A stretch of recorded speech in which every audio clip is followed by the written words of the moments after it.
एक देश जहां आजादी से लेकर अब तक किसी भी पार्टी ने 5 साल का कार्यकाल पूरी नहीं की, जहां की सरकार से लेकर कॉर्पोरेट जगत में आर्मी का हस्तक्षेप रहता है। आर्मी की वैल्यू ज्यादा होती है किसी भी कोर्ट के फैसले से। अब तक आप समझ चुके होंगे किस देश की बात कर रहे हैं। हम अपने देश पड़ोसी मुल्क पाकिस्तान की बात कर रहे हैं। इसकी वजह से पड़ोसी मुल्क को काफी असमंजस में रहना पड़ता है कि बात किससे किया जाए, या आर्मी से किया जाए या वहाँ की चुनी हुई सरकार से किया जाए। मैं हूं शिवांक और हर बार की तरह मेरे साथ है भानु। बातुनी में इसी बात को लेकर करेंगे चर्चा। भानु, पाकिस्तान में 8 तारीख को चुनाव होता है। रिजल्ट 8 को ही आने वाले थे, लेकिन आते 9 को हैं। और जो रिजल्ट आते हैं वो काफ़ी चौंकाने वाले होते हैं। मतलब अक्सर ही होते हैं, लेकिन इस बार ज़्यादा चौंकाने वाले इस बार तो काफ़ी चौंकाने वाले हुए हैं। और अब तक भी किसी भी पार्टी ने पूर्ण बहुमत साबित नहीं किया, या चाहे मिली हुई पार्टी हो, मिली जुली सरकार बनाए, नवाज शरीफ की बनाया या इमरान खान की या पीपीपी के साथ, भुट्टो के साथ मिलके किसी ने बनाया। आर्मी भी इमरान खान की पार्टी को आर्मी सपोर्ट नहीं कर रही है अभी। तो आखिर ये चौंकाने वाला रहा कैसे? पाकिस्तान में फौज के हज़ारों हस्तक्षेप के बाद और हज़ारों फेवरेटिज्म करने के बाद भी पाकिस्तान में लोकतंत्र जीता है। वो इसलिए जीता है कि नवाज शरीफ की पार्टी, जो कि आर्मी की फेवरेट थी, आर्मी की पसंदीदा थी, जिससे आर्मी अपना वर्चस्व बनाना चाहती है कि हम इनके थ्रू रूल करें, वो बहुत पीछे रही है। क्योंकि उन्हें इतना समर्थन मिल गया था आर्मी का और इतना इंटरफेरेंस था इलेक्शन में आर्मी का, फिर भी इमरान खान जो कि जेल में है अगस्त 2023 से, और उनके सारे मंत्री जेल में हैं, उनके सारे एलाइज जेल में हैं इमरान खान के, फिर भी उनके समर्थित कैंडिडेट्स 93 सीट लेके आते हैं, जो कि इंडिपेंडेंट तौर पे लड़ते हैं। इमरान खान की पार्टी बैंड है, उनका जो सिंबल है वो भी इलेक्शन कमीशन ने बैन कर दिया है। उनके जो समर्थित कैंडिडेट्स हैं उन पे फौज का दबाव है। फिर भी पाकिस्तान की जनता आम तौर पर, पाकिस्तान की में जो वोटिंग परसेंटेज रहता है वो 45 से 50% के आसपास रहता है। पर इस बार लोग अपने घर से बाहर निकले, उन्होंने आर्मी को मुंह तोड़ जवाब देने के लिए 70% से ज़्यादा वहाँ पे वोटिंग हुई है इस बार, जो कि साफ साफ दिखाता है कि पाकिस्तान में लोकतंत्र की जीत हुई है, ना कि आर्मी की। और नतीजे इसलिए बहुत ज़्यादा चौंकाने वाले रहे कि रिज़ल्ट आना था 8 फरवरी को ही। 8 फरवरी को रिज़ल्ट ना आके रिज़ल्ट आर्मी को डिले करते करते अगले दिन पूरा रिज़ल्ट उन्हें लाना पड़ा। और उसके बाद क्योंकि रात तक पता चल रहा था कि जो इंडिपेंडेंट कैंडिडेट्स थे पाकिस्तान में, जो पाकिस्तान तहरीक इंसाफ एफिलिएटेड थे, वो 150 के आसपास जीत रहे थे। पर धांधली करते वो 93 तक आए अगले दिन सुबह तक। और उसके बाद भी अब ऐसा है कि अभी भी कैंडिडेट्स पर बहुत ज़्यादा प्रेशर है, और अब भी क्योंकि वो इंडिपेंडेंट वैसे हैं तो उनको किसी न किसी तरह से इस तरह से फोर्स किया जाएगा कि वो आएँ और नवाज़ को समर्थन दे। और अभी तक आज 21 तारीख है, तो अभी तक कोई सरकार बनाने का फॉर्मूला नहीं हुआ है। और जहाँ तक है, हाँ, हर बार चलती ऐसी है कि जो फौज चाहे वही, फौज का फेवरेट ही सरकार चलाए, फौज का पपेट ही वहाँ पे सरकार चलाए। पर इस बार ऐसा हुआ है कि लोकतंत्र वहाँ पे मजबूत हुआ है और लोकतंत्र जीता है। जैसे कि आजकल अभी जो युग चल रहा है वो आर्टिफिशियल इंटेलिजेंट का है। इस इलेक्शन में काफ़ी यूज हुआ है artificial intelligence. Imran Khan jail में रहते हुए भी जो उनका वीडियो जो सोशल मीडिया पे एज ए कैंपेन चलाते हैं इलेक्शन में, वो होता ये है कि आर्टिफिशियल इंटेलिजेंस से उसको बनाया जाता है वीडियो को, और पार्टी के प्रचार प्रसार में उसको यूज लिया जाता है। आपको ऐसा लगता है कि अब पाकिस्तान की जनता है वो भी चाहती है कि आर्मी हस्तक्षेप ना करे? क्योंकि 93 बिना किसी का चेहरा बने सारे लोग जब जेल में हो, जो काफ़ी मुखिया ही जेल में हो, और उनके मुखिया के जो नीचे के लोग हैं वो भी जेल में हैं, और उसके बाद भी लोग 93 का समर्थन दे देते हैं। तो पाकिस्तान में क्या चीज़ें बदलने को तैयार हैं? जहाँ तक बात है शिवांग, पाकिस्तान की आवाम बेवकूफ़ नहीं है। उन्हें ये भी याद है कि किस तरह से कैसे मिलिट्री कूप होते रहे हैं पाकिस्तान में। आज तक एक भी प्रधानमंत्री पाकिस्तान में एक पूरा टर्म कंप्लीट नहीं कर पाया है। उन्हें, पाकिस्तान की आवाम को ये भी याद है 2018 में कैसे नवाज शरीफ को जेल में बंद कर दिया था और उन्हें फिर लंदन में रहना पड़ा, और अभी वो वापस हो गए हैं। उन्हें साफ साफ दिख भी रहा है अभी कि इमरान खान कैसे जेल में बंद होके फ़ौज की मुखालफत कर रहे हैं, फ़ौज की खिलाफत कर रहे हैं, और फ़ौज को चैलेंज कर रहे हैं कि आप यहाँ पे सही नहीं हैं। और एक लोकतंत्र को मजबूती की तरफ ले जा रही है पाकिस्तान की जनता। यहाँ ये चुनाव यही दिखाता है कि किस तरह से किसी लोग चाह रहे हैं कि फ़ौज को, जो उनका काम है कि आप हमारे से रक्षा करिए, वहीं तक सीमित रहिए, आप राजनीति ना चलाएं, आप स्टेट को ना चलाएं, वो हमारे इलेक्टेड जो रिप्रेजेंटेटिव हैं उन तक छोड़िए। इस चुनाव में पीटीआई एक ट्वीट करती है।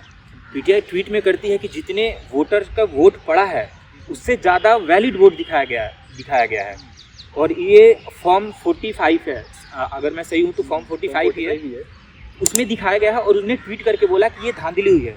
उसी एक अभी हाल ही फिलहाल में लियाकत अली चड्ढा आते हैं जो कि रावलपिंडी में वो गवर्नर जनरल हैं, पंजाब के प्रांत में रावलपिंडी आता है वहाँ, और उनका एक प्रेस कॉन्फ्रेंस होता है।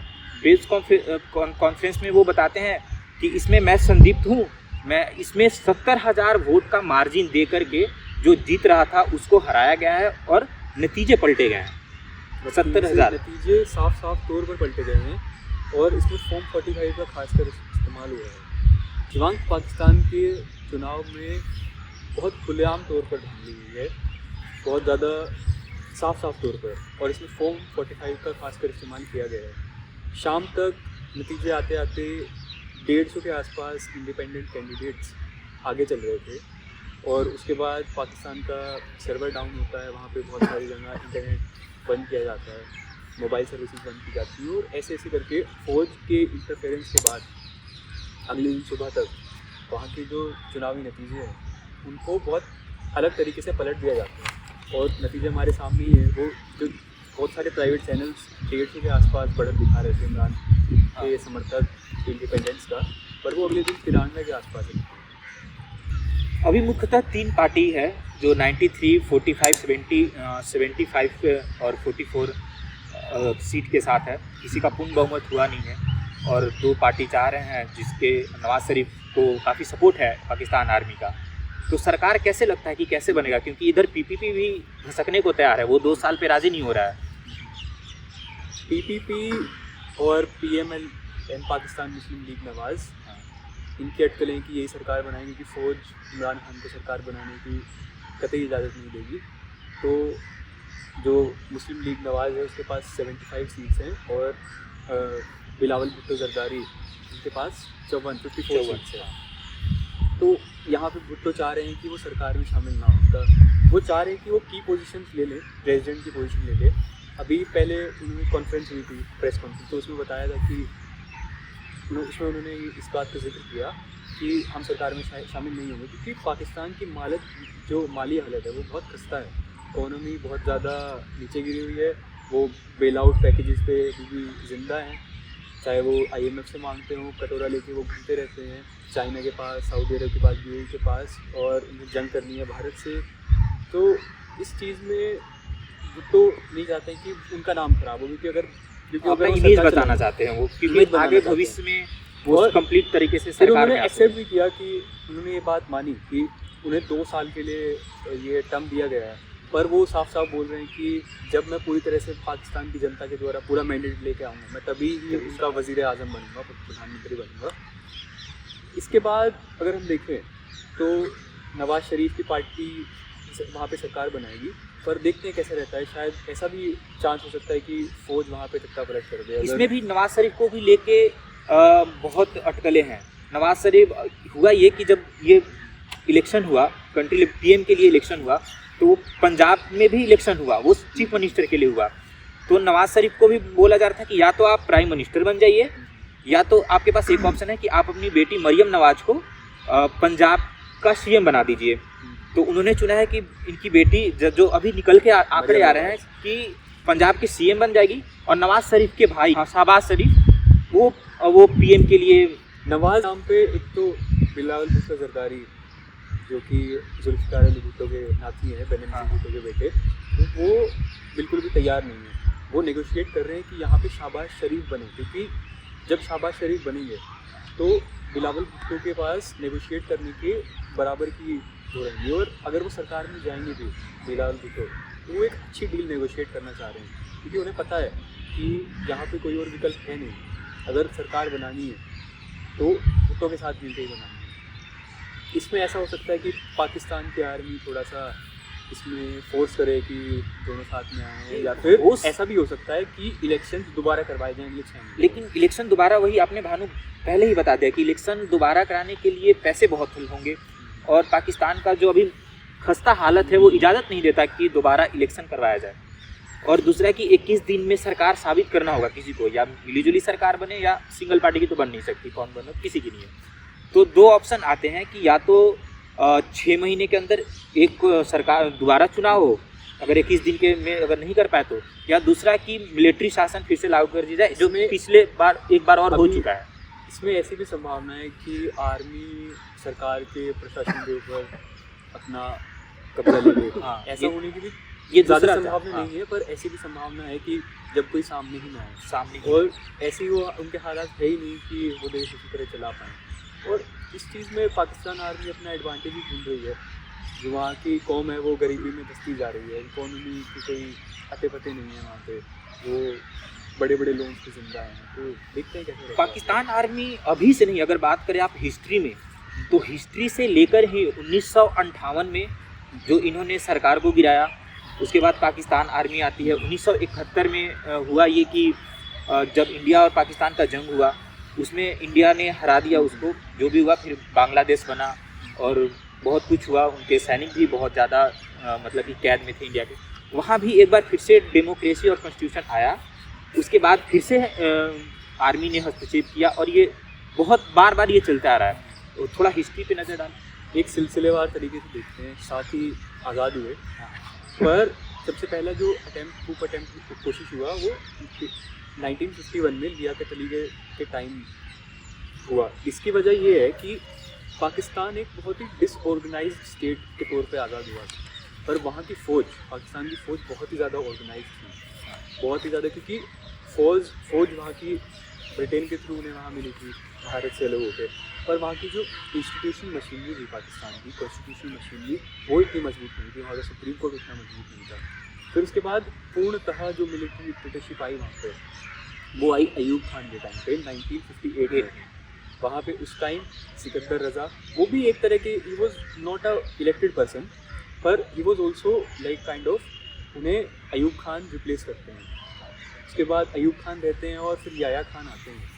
याया खान वो भी एक मिलिट्री डिक्टेटर थे, पर उसी टाइम 1971 में भारत पाकिस्तान की 71 की लड़ाई होती है और अलग बांग्लादेश बनता है, जैसे आपने बताया शिवांग। और उसके बाद हार के बाद याया खान को इस्तीफ़ा देना पड़ता है और चुनाव करवाने पड़ते हैं। चुनाव करवाने के बाद वहाँ पे ये जुल्फ़िकार अली भुट्टो प्रधानमंत्री बनते हैं, और वो 1973 में जो आज का पाकिस्तान का संविधान है, हमारे जो बड़े रहे हैं, उन्होंने, हमारे पुरखों ने बहुत पहले हमें दे दिया था, और बहुत अच्छा बना के दिया है कि भारत की फ़ौज सिर्फ बहुत ही सिस्टमेटिकली तौर पे, it is an well organised, well discipline organisation, और बहुत प्रोफेशनल तौर पे काम करती है भारत की फ़ौज।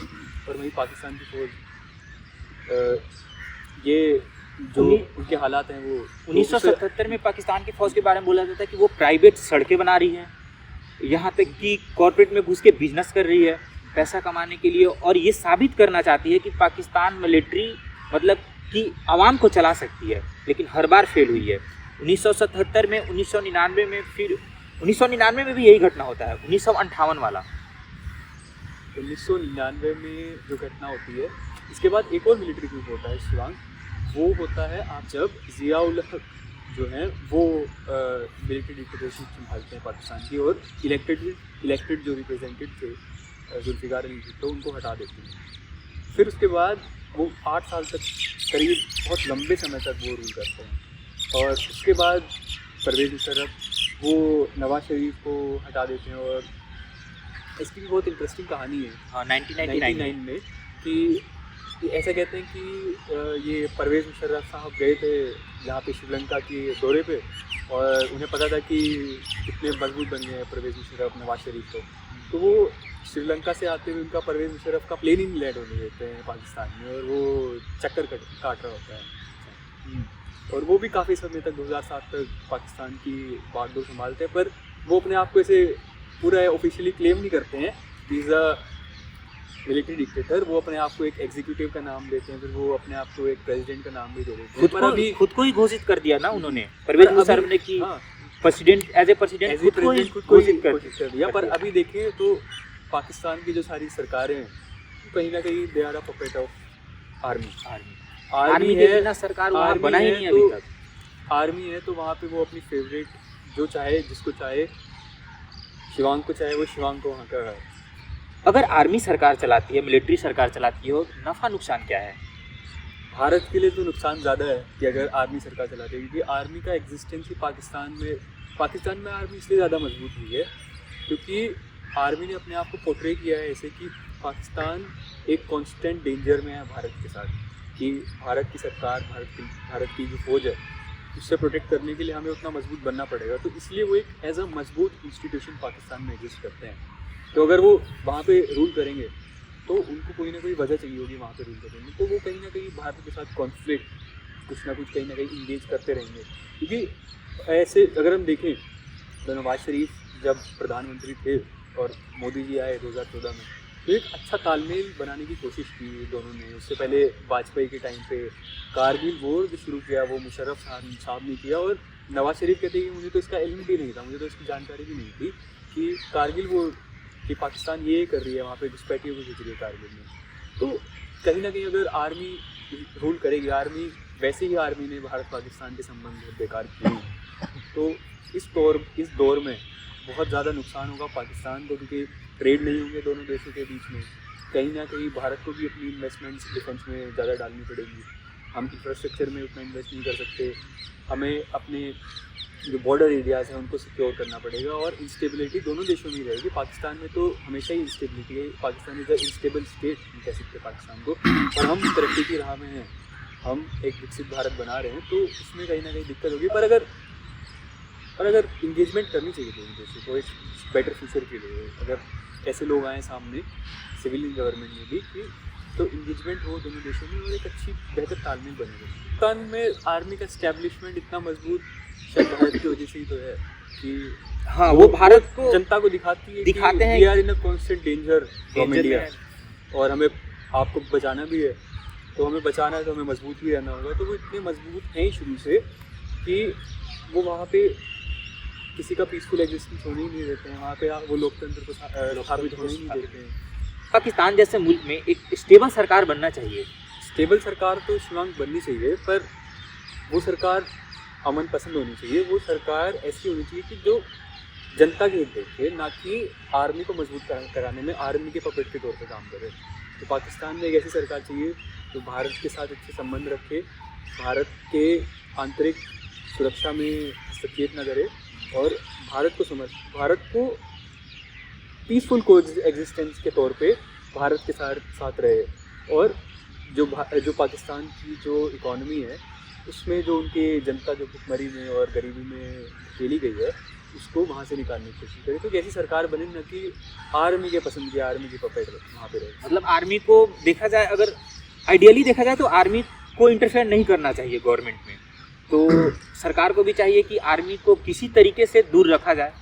ऐसा कम पॉसिबल लगता है, क्योंकि अभी हम देखें तो पाकिस्तान की सुप्रीम कोर्ट ने, जो कि आर्मी इतने लंबे चौड़े बिजनेसेस चला रही है आर्मी, तो उस पर वहाँ की आर्मी को फटकार भी लगाई है। तो वहाँ के जैसे टाइम के साथ अगर हम देखें तो अगर वहाँ के डेमोक्रेटिक इंस्टीट्यूशंस, पाकिस्तान का सुप्रीम कोर्ट मजबूत होता है तो वो एक सुनिश्चित करेगा कि आर्मी अपने काम तक ही सीमित रहे और वहाँ पे डेमोक्रेटिक चीज़ें आगे बढ़कर आएँ और एक लोकतांत्रिक और लोगों के हित में काम करने वाली सरकार आगे आए।